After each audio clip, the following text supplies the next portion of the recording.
Hello, everyone, and welcome to this week's episode of Glorious Reacts, our weekly reaction to the Loki series currently streaming on Disney Plus. I'm once again joined by the guys as we dive into the sacred timeline hijinks of variant Loki. But before we begin, introductions. I am Arnold, your friend from Down Under, and I am joined by, to my right, the thriller from Manila, Joel. Say hi, Joel. To my right. Hey guys. And to my left bottom. Oh no, this way. Yeah, that way. The Singapore sling. Paul, say hi, Paul. Hello. Hi. Sorry, was that too much? Nah, that's fine. That's fine. Before we begin, I would like to inform you, dear audience, that this is not a spoiler-free show, and that we will be talking directly about events that occurred in tonight's episode, most of which will be revealing key story elements. If you have not watched the latest episode or any episodes of Loki, what the hell are you doing? Go and watch it because it is amazing. So stop right here, go watch, binge the next 6 hours and come back. 6 hours. So you can join our discussion. Now let's begin. We'll start off with our recap, and today it'll be Paul doing the recap. Okay. Alright. I'm ready. We begin the end with Loki and Sylvie finally standing in front of the door to the Citadel at the end of time. Upon entering, they are greeted by Miss Minutes because we all know it was Miss Minutes all along. No. With an offer to be reinserted into the sacred timeline. No longer variants, Loki and Sylvie both promptly refuse. Then they finally meet the being behind it all. He who remains. A seemingly frivolous and flippant man of flesh and bone. He invites the two Lokis to his office for a chat. Back at the TVA, Renslayer is seemingly in a hurry to leave. She receives some files from Miss Minutes that confuses her. Mobius arrives, confronts Renslayer demanding an explanation for her actions despite discovering the truth about the TVA. She calls for backup but none arrive as B-15 was in the process of revealing the same truth to others. Renslayer declares her mission to search for free will and slips through a time door. He Who Remains explains how he planned everything, including the arrival of Loki and Sylvie at the end of all time. He then reveals the history of himself, how he stopped the multiversal war, started by his more evil variants, and established the TVA to create ages and ages of cosmic harmony. He concludes with a gambit. Loki and Sylvie finish what they started and kill He Who Remains, unraveling the sacred timeline back into a multiverse, or they both take over the TVA in his stead and continue his life's work. Sylvie and Loki are unfortunately not of the same mind. They argue and fight, one unable to trust anyone, the other difficult for anyone to trust. In a final attempt at reining her in, Loki pleads to Sylvie unarmed. She kisses him and then shoves him through a time door back to the TVA.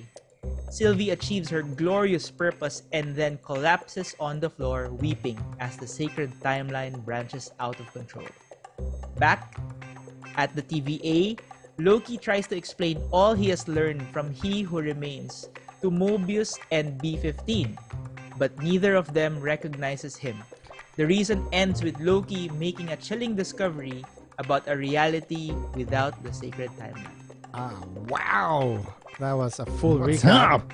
That was a full recap. Ka-chow. Thank you so much. Thank you so much, Paul, for the soliloquy. That was amazing.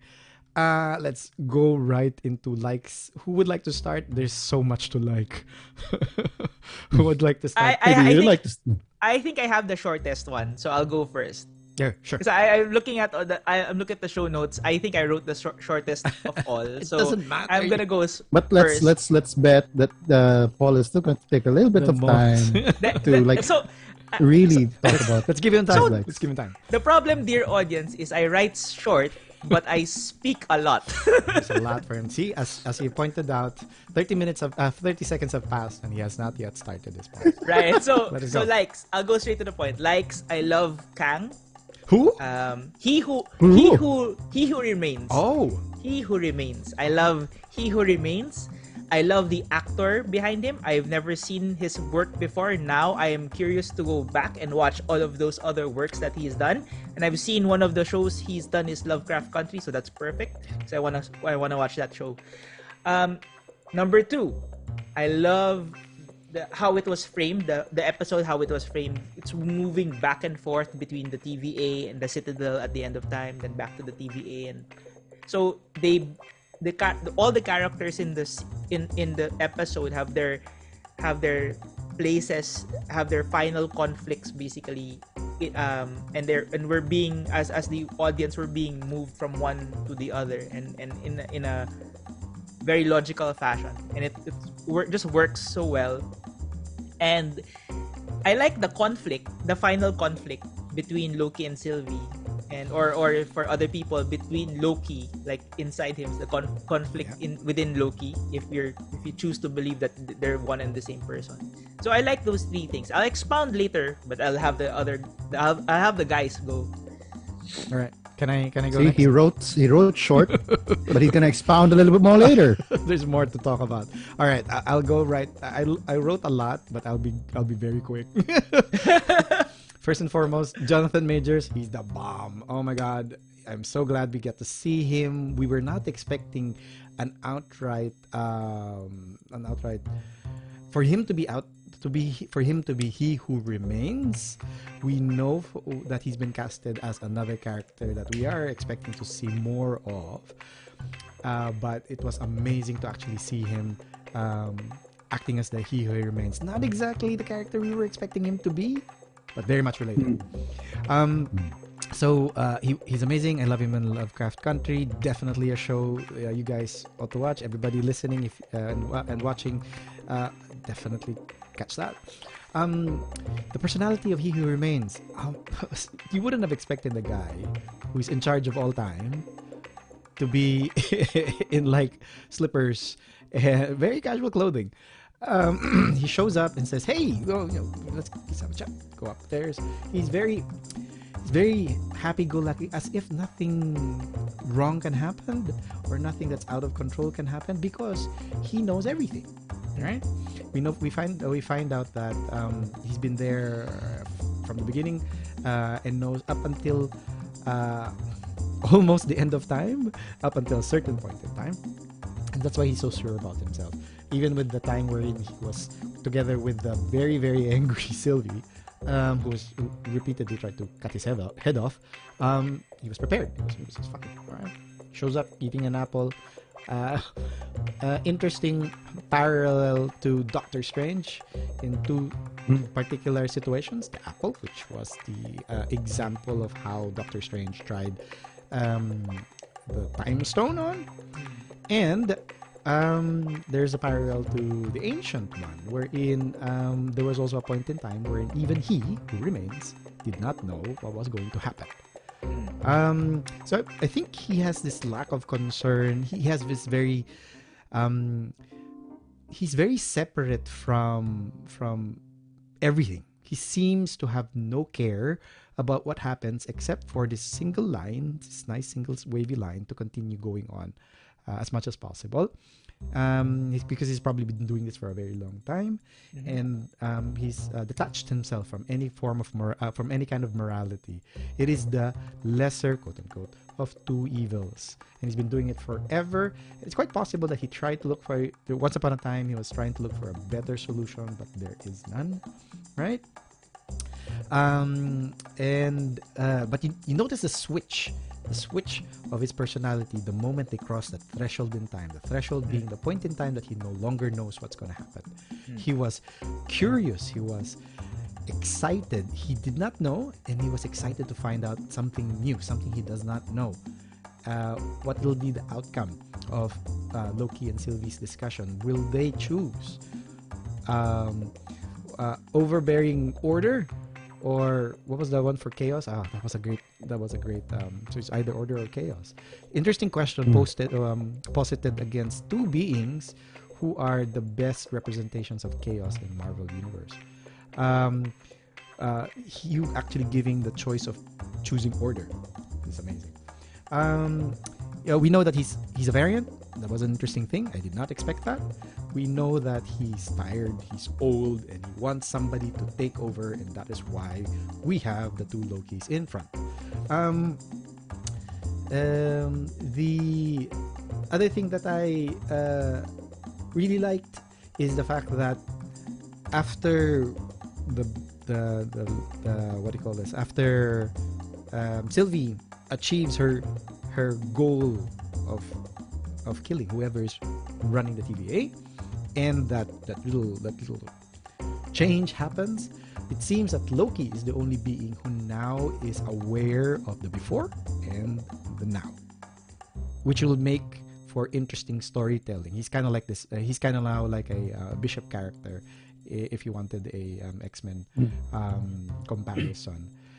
There's a few more things that I want to highlight as a like, but I'd like Joel to jump in because I know he's also overlapped with some of these topics as his likes as well. So go ahead, Joel. Oh yeah. And I actually have a question about that, about your thought that Loki is the only one who knows the before and the now. But let's go into that later. Well, first things first, it was very surprising, and I really liked it when the show cued us with the opening audio, not of music, but of all of these different audio clips from several sources. No? We've got lines from MCU movies. We even had historical lines, and it really just cued us that okay, this is the world, this is the MCU world, and then it zooms out into shows you that that's one universe, and then it shows another universe. It just again, it's for me, it's brilliant in terms of storytelling because it prepares us for that idea that there's gonna this is how this whole thing's gonna go. There's gonna be multiple things that's happening. There's gonna be a multiverse. It prepares you for that feeling, and I thought that was really good. An interesting production design concept that I saw that we've seen in the trailers, but we saw it more up close now is the design of the Citadel. The fact that it looked like it used the Japanese art of kintsugi, where something that's broken and then put back together. And is that what the streaks were? Oh, for me, that's how I got it. No? So because if you think about it, like because of the multiversal war, everything was in shambles, and then He Who Remains puts it back together. Right. And then I'm not sure if it was really if that was the choice. Yeah. To make it look like kintsugi. But yeah, I mean, yeah, that whole idea of putting something together, but it not really looking exactly the same as before. But yeah, it's like super glue in between. Yeah, but of course, if they had made the choice to use super glue, it wouldn't have been visible. The cracks wouldn't have been visible. That's true. So they had to use something else, and what would creatively look nice. So yeah, gold streaks. It could have been Uru metal, Would have been cool. Yeah, golden Uru metal. This is the end of time. I mean, he probably has access to consistent. anything, right? Yeah, who knows? That was probably vibranium. Vibranium, so that he can survive. Golden vibranium. There you go. Right? Yeah, and this I really liked it. I really liked that the Loki series finally broke away from what happened in WandaVision and Falcon and the Snowman. They went with it wasn't anyone hiding in plain sight. Yay! It was someone we expected because of everything that they led up to it. So they basically delivered on the promise that Mephisto was supposed to be for WandaVision. This is our Mephisto moment. Yes, the Mephisto moment finally happened. It's a different guy. It's a different guy, but I mean, it's still our Mephisto moment. We will all rejoice because now Mephisto can happen. No one's rejoicing. I'm rejoicing because finally they put something out there and they delivered on it. Because that's what they did with WandaVision. They put that out there. They put Mephisto out there. Super red herring. Wait, They did. They did. Yes. They did that on purpose. It was a red herring for now. Yeah. They put Mephisto out there? I didn't know that. So many Okay. In references. WandaVision. In So many WandaVision. references. So that makes me understand why you guys wanted to see Mephisto so much. We Oh, wanted to was get to that know. clear? No, I couldn't understand why everyone wanted Mephisto to be the big bad. So Oh my gosh. I think we need to go back in time and do a react Yeah, and to WandaVision. so yeah, so there, that they delivered on Mephisto type promise. Yep. And yeah, I agree with you. Jonathan Majors was the bomb. I actually found his performance to be very theatrical. The choices that he made when in portraying his character were really like it was really as if he was someone who had grown accustomed to his role as he who remains as As a a solitary, caretaker eccentric old dude inside an empty castle. inside an empty citadel. Citadel. It actually reminds me of this Filipino play that I had watched version of. The Filipino title is ang Kaharian ng Araw or the Kingdom of the Sun. Right. It's written by Onofre Pagsanhan. It sort of follows something similar where you have a protagonist who goes through different places, kingdoms basically, because he wants to reach the sun. And then when he reaches the kingdom of the sun, he is met by an old, frail, tired sun god who is happy that he's there because now the burden of being the sun is passed on to that person who arrived. It is in the very kingdom of the similar. sun. I see that. Okay. So yeah, that's why that was big for me. Yeah, I got reminded by it. Yeah. So what else we have here? You can continue on with the last two. Okay. All right. So yeah. So I liked that we didn't get.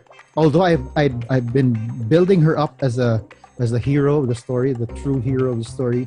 I like that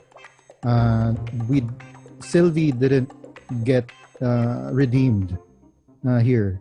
She stayed in character because at least it's not a fairy tale. If we had if Disney probably had their way, Loki and Sylvie would Happily ever continue after. with their HHWW with PSSP now.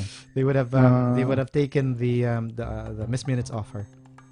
Yeah. Or found a way to defeat to make it work. remains, but still have the ending that they So The fairy tale ending. have free will, but not kill. not Not kill he kill. who remains. The concept of free will is very interesting in this particular episode. We did not touch on this specifically, but obviously it's been peppered across starting from the first episode wherein Loki, after being taken in, challenges Mobius's belief in a organization that pretty much says, hey, I mean, these guys they know everything, they know what they want to do and all that, and he completely denies it and says, no, I'm in control of everything, right? I'm in control of what I'm gonna do. And him specifically, the variant, is a variant specifically because he chose something that was not supposed to be. So we're now back in at the end of the series. We come back to that concept of free will with he who remains, who knows everything, been making sure that everything goes according to what his vision of a correct timeline should be, a timeline that has no war, I guess.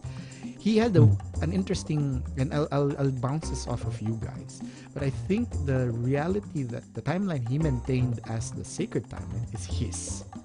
Is that what you Yes. guys got? Yeah. Okay. Yeah. Yes. He did say that once I isolated my Our timeline. our Our timeline, so he was Hour. including He said that. hour. Right. Yeah. The idea there is, so his timeline is the MCU timeline. Yeah. Is the correct timeline, because now that we're getting into multiverse, it wouldn't be proper to say this was the MCU timeline before and then MCU timeline after. I would say that because we still have that unanswered loose thread in Doctor Strange, wherein the Ancient One would regularly push Stephen Strange through different dimensions. That hasn't been tackled yet, and obviously we have not had any other WandaVision's bubble reality isn't exactly a different dimension per se. We are expecting that, and we'll talk about that in a bit.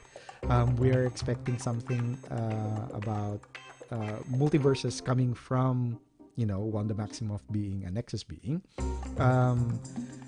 but it seems like it's both. It'll be better to call everything the MCU timeline now, right? It'll be the safest way. Yeah, I guess you can say that. It'll be the safest I guess because the MCU timeline is everything.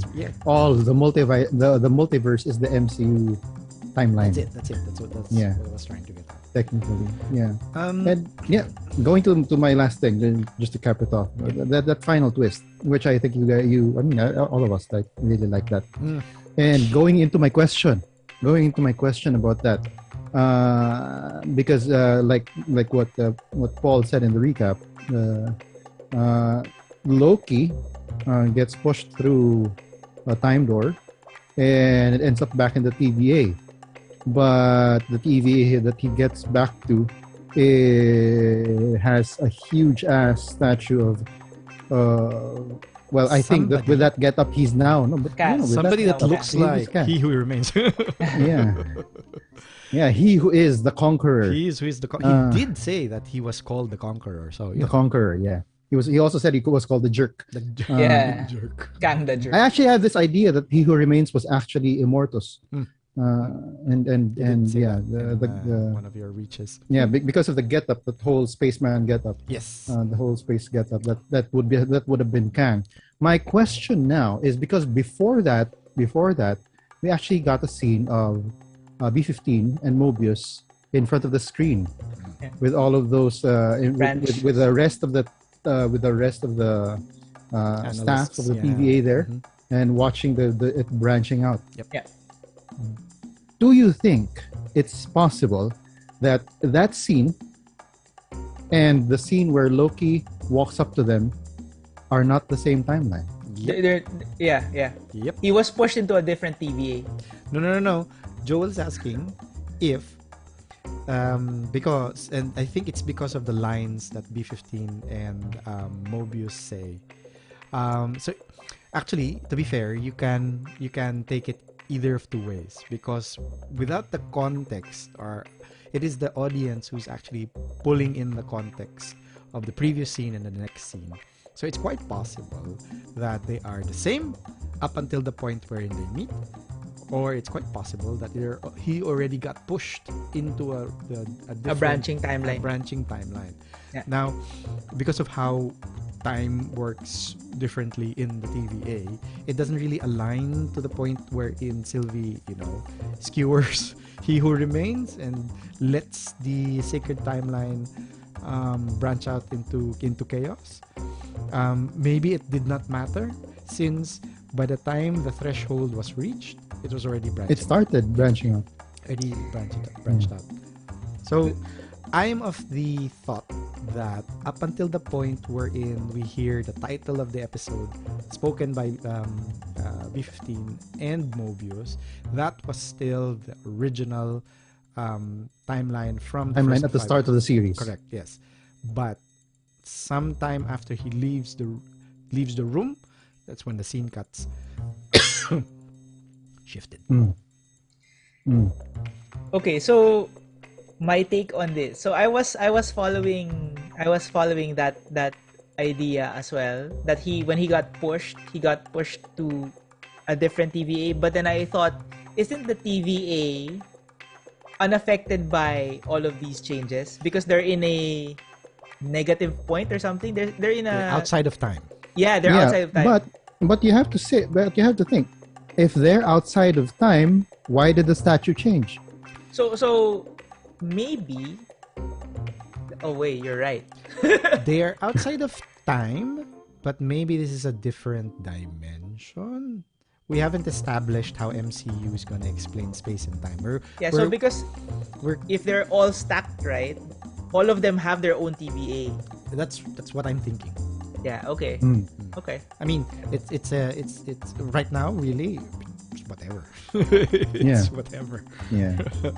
And then there was a lack of because by the end of the episode, both Mobius and B-15 were talking as if they knew Kang. Mm. Because they said he's just letting this happen. There's a different He's judge. letting it branch out. There's a different judge Yeah. for sure. Because Yeah. if I'm not mistaken, Judge Renslayer is the one who doles out the missions. Okay. Mm.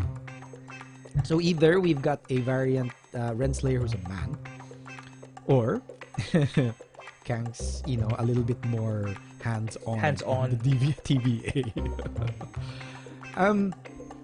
I'll cap off the likes with a few of the additional things. I am so happy that we finally have some sort of character development in Renslayer. She's shown more emotion in this episode with the return of Mobius and that spat, that lover's quarrel that they have. Not lover's quarrel, it's friends. They're still in the friend zone. Yeah. In the friend zone. Friendly feud. The friendly, you betrayed me. No, you betrayed me kind of conversation. And we discovered that we now are certain that this Judge Renslayer is a variant because we meet what is supposedly the sacred timeline version of her as a principal in the Franklin D. Roosevelt High School, where that pen comes from. Joel has an interesting side note about the name. Do you want to drop that here? It's for geeks reference. Oh yeah. That was It's a as soon as I little saw Easter egg. a neat little notice. Easter egg. The certificate on the back of B-15 showed Rebecca Torminet or Torminet, I don't know, which was actually a name that Renslayer assumed once in the comics. I think after her time with Kang, as she was Terminatrix in the comics. I did not know that, and that's pretty cool. You are a Yeah. true nerd. By the time that I was pouring through the episode, I was looking for Easter all eggs. types of references, Easter eggs. like all of the floor numbers. I started looking for it. Okay, Kang, then T something, and then Avengers 397 or something like that. Sorry, what was that? There was nothing. Oh, That was the only thing that I found. gotcha. I'm sure that all of the other Outfits will recap find shows, something. We'll find something. Boss will find something. That's fine. Yeah. That's not our wheelhouse yet. Yeah. So I was so glad about that. Obviously, it was small but significant from my point of view. We now have so going back to whether Loki is the only person who is aware about the previous TVA begs the question: does Renslayer know? Did she survive the shift somehow? What's so special about Loki? Was it because the exact change occurred while they were crossing the threshold of a time door? I don't know. So Actually, wouldn't you be able to answer that question if, let's say, if you accept the answer to the first question we had, if Loki was pushed to a different TVA, to a new TVA, that means that everyone in the other TVA who knew about the branching still knows about the branching because he was just pushed in a different branch. possible, yeah, quite possible.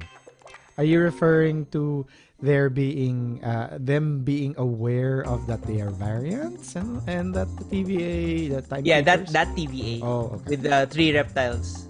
The space reptiles. Yeah, with the Space reptiles, cyborgs, The robots. cyborg robots. It's a nice setup for the What If series that we've recently gotten a trailer for. What If being the series of independent stories that are canon to the comics, wherein some part of the MCU stories we currently already have are different, right? And that's gonna be coming out next month. That'll be the next series. We will probably be picking up. It'll be interesting. So that's a cool setup. We now see a situation wherein that helps explain why these what if stories exist and that they are canon in MCU and not just some extra stories. It's gonna be great reacting to that because it's all every connected. week it's all different stories. That's it. Yeah. I mean, just seeing the start of that. Just a really quick. I just found it so interesting that they decide to animate the opening sequence of the very first MCU movie of Iron Man 1 Iron Man.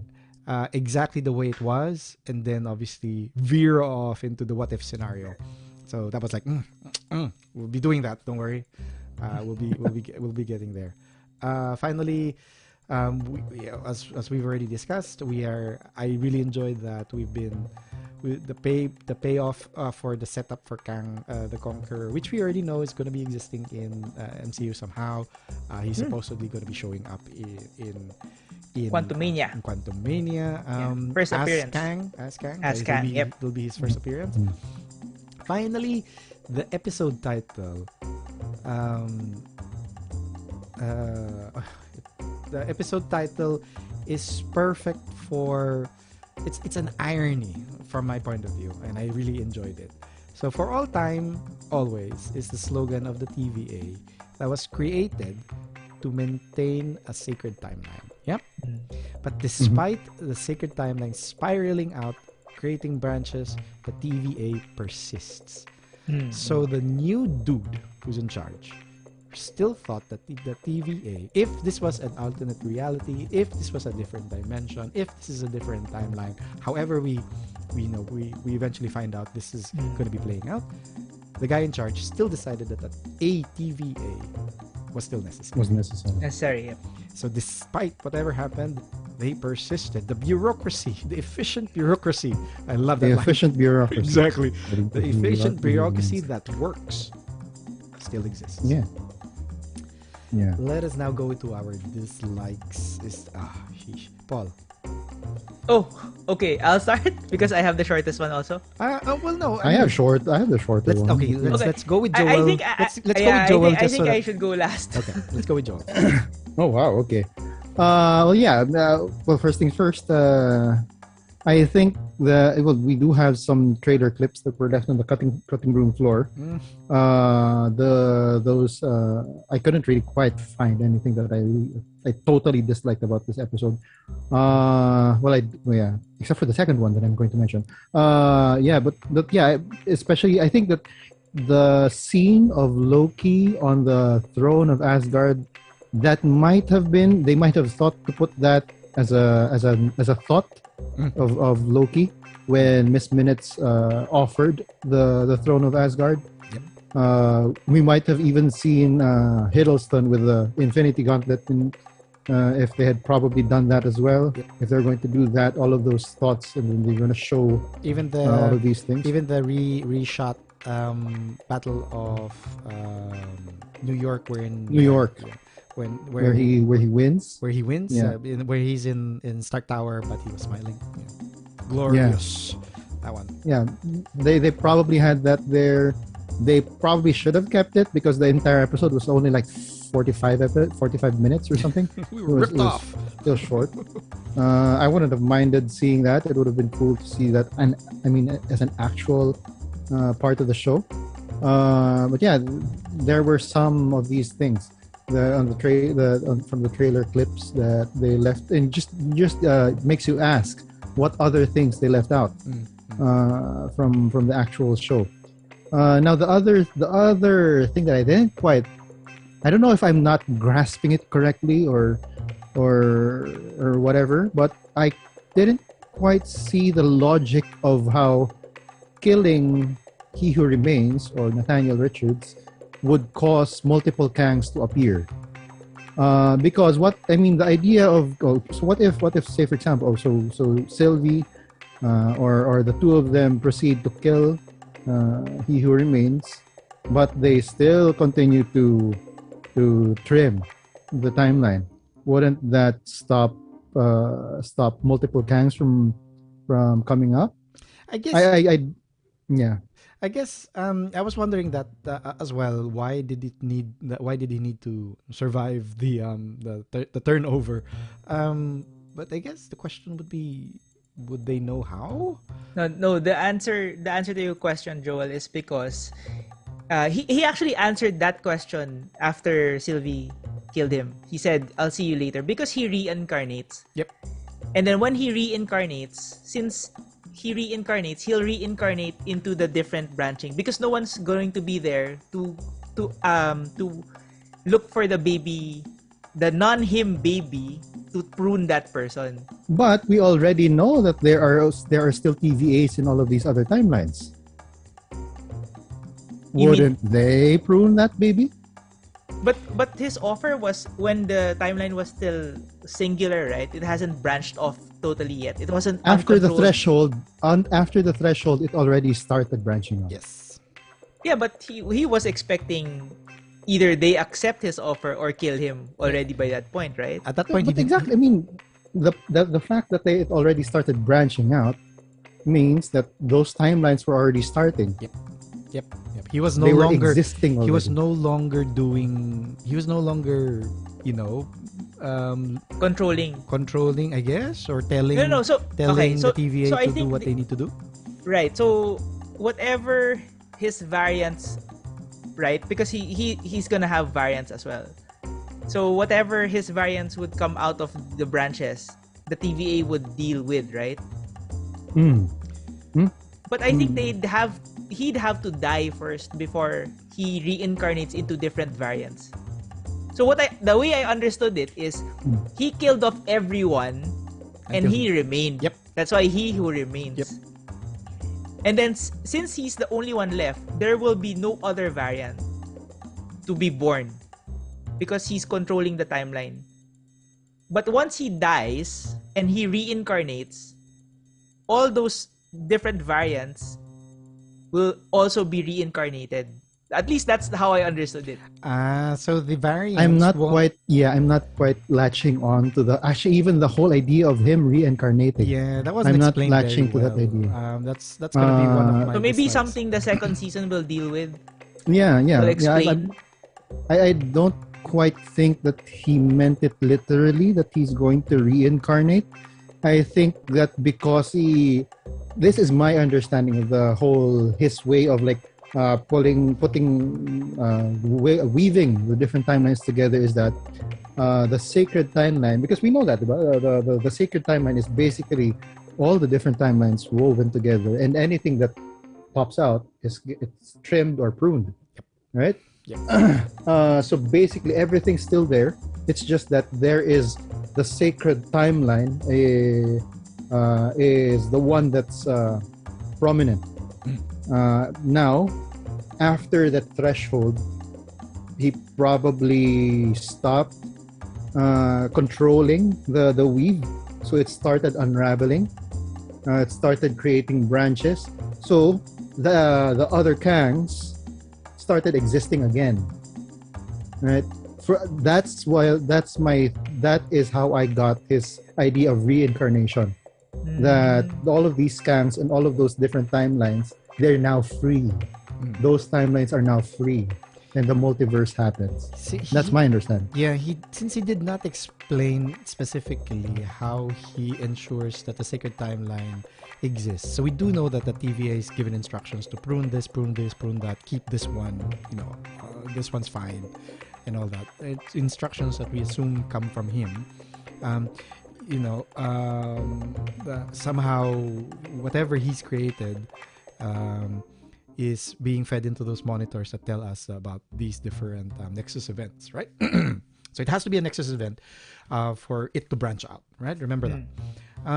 But we never get an understanding so far of how he first identifies that something is a Nexus event.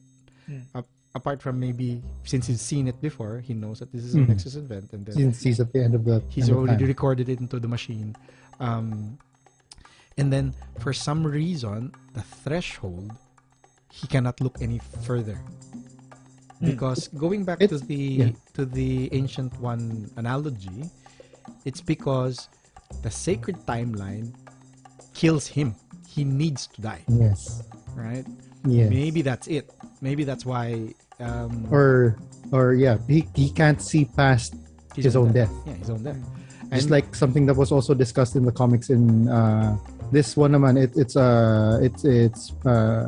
Dr. Manhattan. Mr. What's his name? Mr. Manhattan. Dr. Manhattan. Dr. Manhattan. Dr. Manhattan. Yeah, Dr. The Manhattan. blue guy, right? Big blue Yeah, guy. the blue guy. Dr. Manhattan. There's a DC Comics series, Doomsday Clock. Doomsday Clock, yeah. Where because Dr. Manhattan is similar to that. He sees all of time every time. Right. But there is this one point in that comic series, Doomsday Clock, but that he can't see past. And he starts questioning, what happens? Do I destroy everything? Yeah. Or The do end I of time. die? It's the Right. end of time somehow. So I assume that's where everything else beyond that is speculation now. We have no clear understanding yet why the branches seem to have exponentiated as quickly as it did. It's a lot more than it was a lot more than Sylvie's timeline bombing.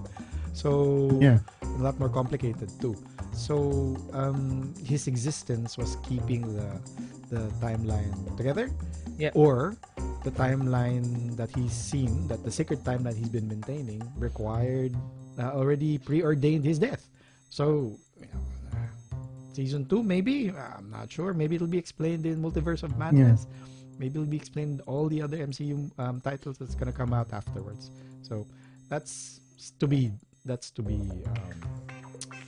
I guess to be discovered. Since Paul wants to be last, I'll go.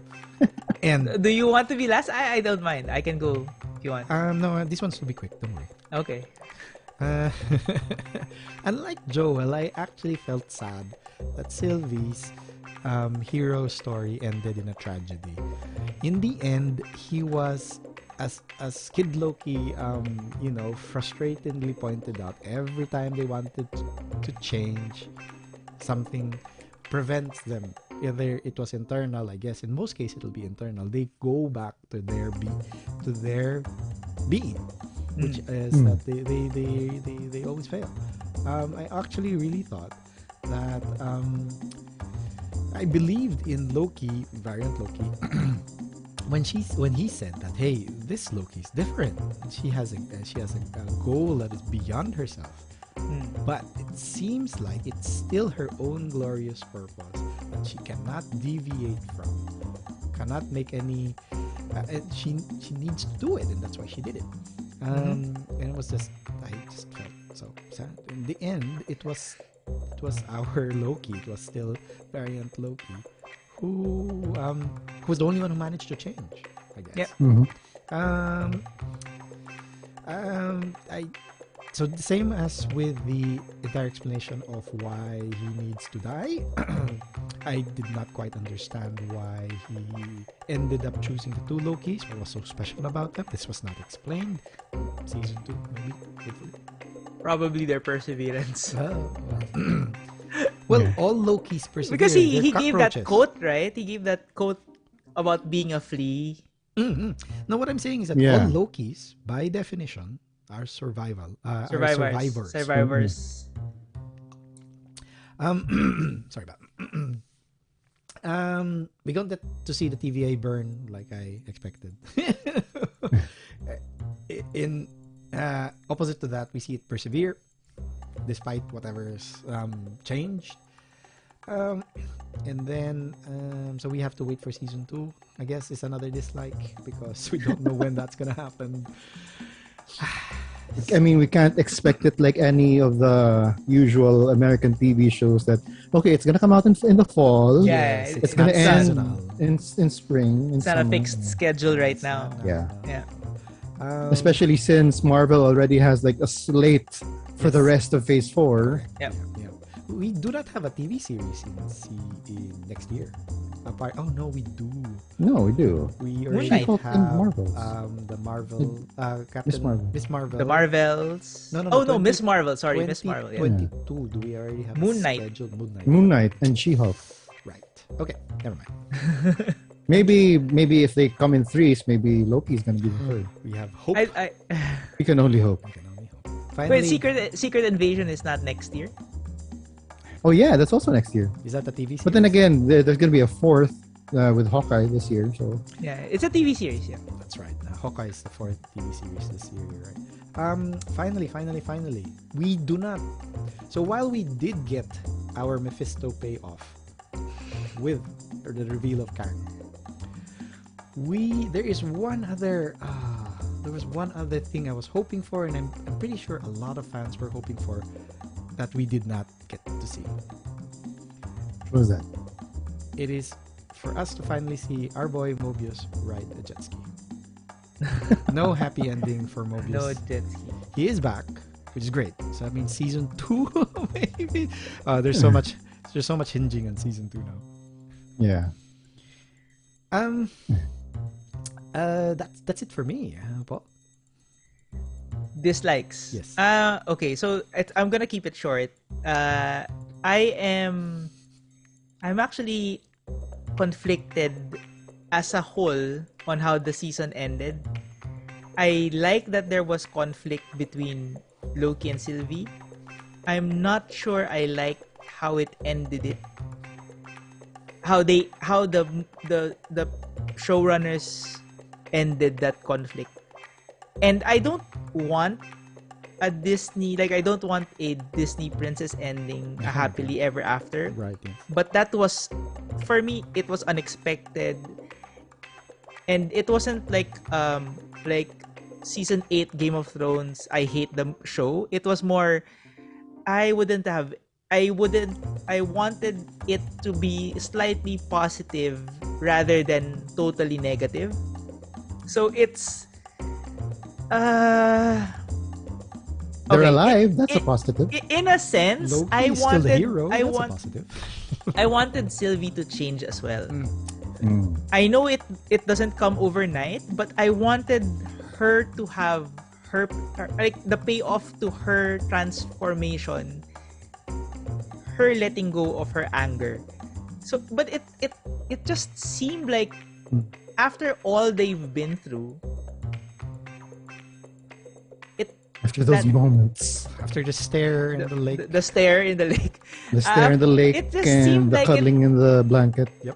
it just seemed like she did it out of nowhere, because she was listening. She even kissed him, but then after that it was just F it all. I'll kick you through a time door and just get it over with. To be And it fair, just felt so. I know. I The feel the same. change- Out of the blue. Not out of the blue. I want to caveat. I actually Paul. think that it was like It was very in character. Remember how He Who Remains pointed out that, hey, Sylvie, can you ever trust anyone? So Yeah. she could not find it in herself to trust anybody. You're right, though. Maybe it was her anger blinding her. Maybe it was just her Loki-ness. At the moment, I'm just associating it to her being a Loki, which is still frustrating and still sad. I mean, I'm with you. So I really don't like how the ended. character's decision was that. It just felt like it was too easy. That the easiest way to write it was just do it that way. I don't know. It felt for me at least. The next thing is, because of what happened, I don't know if I want a season 2. I'm sorry. Because of what happened, because of the way they ended it, I'm actually, now that they ended it with the nexus, the branches coming out, the multiverse being reborn, the rebirth of the multiverse. Now I want more of the multiverse than another season of Loki. Do you understand that? I mean, Yeah, like, no, gotcha. I want to We're see getting more that of with that. What If. We're getting Right, but I don't want to see. So I don't really mind if season 2 is in 5 years. Oh, I don't really need to see another season of Loki anymore. come on. Just I want to 5 see years. more of. Okay, and the reason for this, the reason why I'm saying this is because I want to see more of Kang, of Jonathan Majors. So I don't think really. we're gonna see a lot of him in the Yeah, next so year. and I'm very happy about that. So that's the reason why I don't need to see a second season of Loki, because I No, get to just see, yet. see more of him. So to Yeah. clarify, Majors. just yet. I mean, you did say 5 years. So in 5 years, you'd be like, hey, Yes, look, I'll be You'd okay. Yeah, with it? but Yeah. I want to see more of John, especially because of the role they gave him, because he can portray so many oh yes, him so many ways, Yes. and he's already shown in one portrayal how he can move from one aspect, like one character, how he can move, his acting moves differently from one scene to another, and I can see that in he becoming Kang the Conqueror is different from him becoming Nathaniel Richards Reed's father, and or him becoming it's just he's been given a role where he can just bite into, and then there's so many things he can do. Yep. And I want to see him more. That's why I don't really care about another season of Loki for now. I want to see more of a lot. Kang as a character. I'm sure that a lot of MCU female fans, or a lot of fans, will not agree with you. I'm sure that they want to see a lot more of Hiddleston. Oh, wait. Ah! My boy Jonathan Majors is packing, so there's a lot. If you've seen What him, if you've seen him This conversation is going somewhere. in Lovecraft Country, oh my gosh, there will be a lot of women who will be so happy to see him all the time. I'm telling you. No, okay. All right. I'll take your word for that, yes. Arnold. But yeah, let me give Paul. I don't know if it's gonna be a silver lining for him, with regards to those dislikes that he had with the show. Yeah, Sylvie, and even you know, the fact that Sylvie did not change, and throughout these 6 episodes, it's VL or Variant Loki who actually changed. What we have now is the usual MCU trope of the hero and the villain having a connection, but being on opposite sides. Okay. So season 2 will be probably it will be this. Loki. It can be like Loki trying to appeal to Sylvie to change and all of that. So you're expecting Yeah. we'll see Sylvie. Anyways, I think let's I think we ought to. I mean, Sofia Di Martino is like great. So we'll talk a bit more about that one. Dear audience, we will be cutting the episode short at this stage. We won't be talking about expectations beyond what we've already discussed. Primarily because, well, it's the end of the season and we have no idea when season 2 will be coming. Because we don't need a second season. According to him.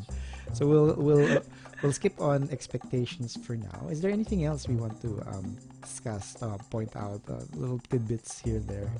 Are we no? And And to everyone who doesn't like the idea of second season, it's not personal, it's practical. one of the most. No, I think that it's not. It's personal for you. I think. It's not personal, it's practical. I think yours is the flip of it. Okay. A preference. Exactly. Well, I guess we can cap it here. This wraps up tonight's reaction to the season ender. Oh my God, the season ender of Loki. Thank you Done again. 6 episodes. 6 episodes is not enough. Definitely, but we did get What? a lot of story. It was the way we have to agree that the amount of story that we got in the last 6 episodes was a lot more than what 6 episodes normally feels like giving. Yeah. So thank you again to Paul and Joel for joining me to share our thoughts, impressions, and theories.